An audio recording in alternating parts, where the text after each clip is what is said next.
Officials at several major U.S. ports have raised alarms about a dramatic and sudden reduction in incoming shipments. According to reports, multiple leading retailers are halting all imports from China, citing the soaring costs associated with newly enacted tariffs.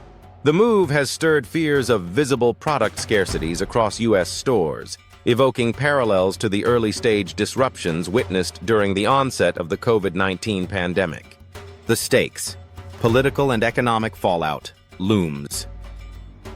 At the core of this developing issue are the substantial tariffs introduced by President Donald Trump, which continue to influence trade under the current administration.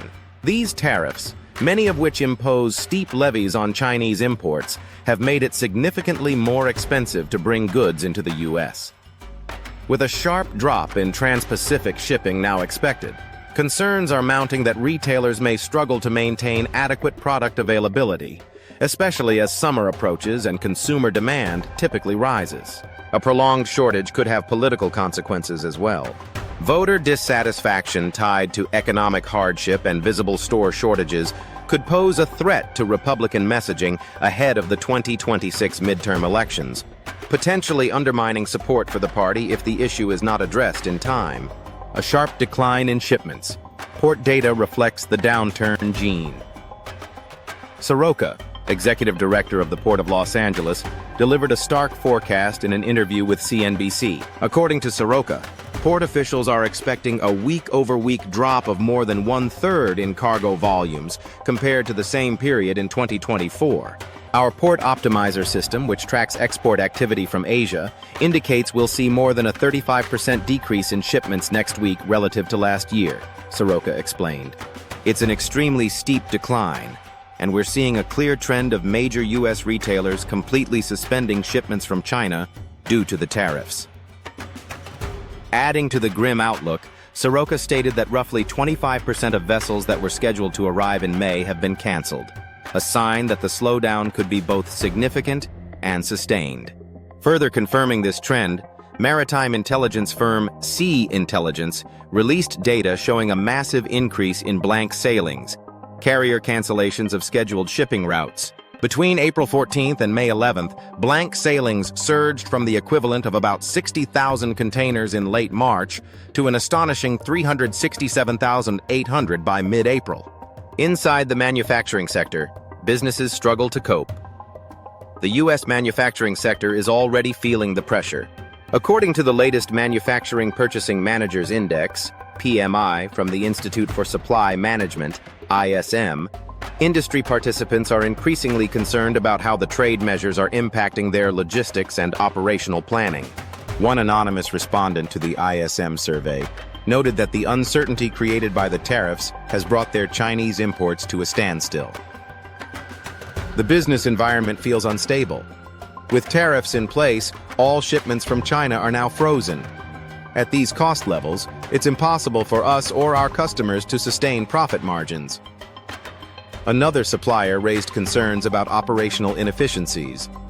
We're dealing with delayed border crossings, complex and poorly understood duty calculations, and the constant risk of overpaying. The tariff rollout has been sudden and disruptive. Our company is scrambling to implement countermeasures. Companies at all levels, from Tier 1 manufacturers directly paying tariffs to Tier 2 vendors passing along costs, are grappling with steep increases in input prices, margin compression, and unpredictable supply timelines. Official reactions vary. From concern to optimism, public and political responses to the growing trade fallout have ranged from caution to outright dismissal. Speaking again to CNBC, Soroka emphasized the ongoing threat of weak trade flows until a resolution is reached. The reality is that unless a new trade agreement, or at least a framework, is put in place with China, we can expect only minimal volumes coming in, aside from a few niche commodities. President Trump, speaking in characteristically dismissive tones, brushed off public anxiety over the prospect of product shortages. Meanwhile, Treasury Secretary Scott Bessent offered a more measured, if optimistic, view in an appearance on Fox and Friends. Asked whether he was worried about empty store shelves, Bessent responded, "Not at the moment. We've got some great retailers. I assume many of them placed pre-orders in anticipation of this. We'll likely see some price flexibility and product substitutions. Then we'll see how quickly China wants to come back to the table.